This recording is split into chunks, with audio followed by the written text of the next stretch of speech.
être dans une parcelle de métailles pour vous parler du stade de récolte, donc pour les métailles fourrage.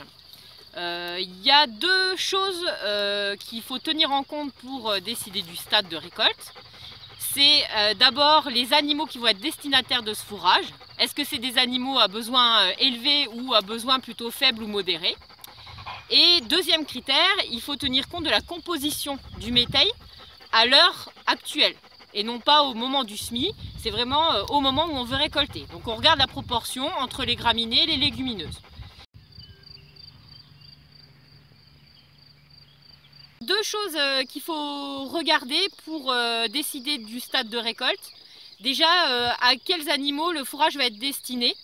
Si on est sur des animaux plutôt à haut besoin, on va chercher à avoir des stades plutôt précoces. Et si on est sur des animaux à besoin plus faible ou modéré, on va être sur des stades un peu plus tardifs. Deuxième critère qu'il faut regarder, c'est la composition actuelle de votre parcelle. Si on a une dominante de légumineuses, on va essayer pour des animaux à besoin plutôt élevés d'être dans des stades avant l'apparition des premières fleurs si possible. Donc pour les pois, aujourd'hui c'est l'idéal. Par contre pour les vesses, elles sont déjà en fleurs aujourd'hui, donc il ne faudrait pas tarder.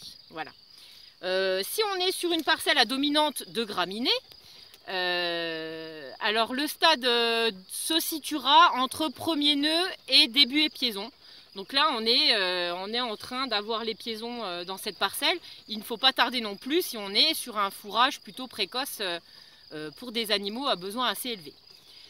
Si on est sur des animaux plutôt à besoin faible ou modéré, donc je vous ai dit on va pouvoir attendre un peu plus longtemps pour gagner plutôt en volume et aussi en fibres dans le fourrage.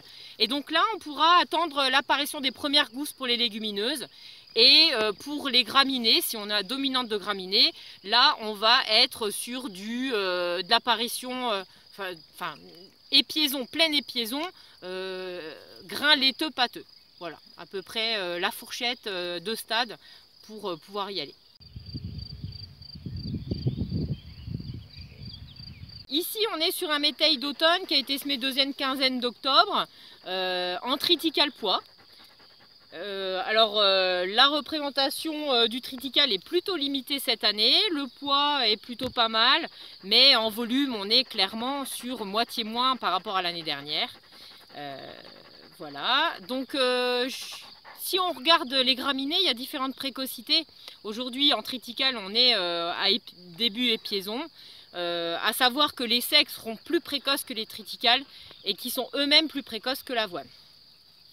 Tout comme le pois, il sera plus tardif que de la vesse. Aujourd'hui, la vesse, elle est en fleurs, alors que les pois, on n'est pas encore en fleurs aujourd'hui.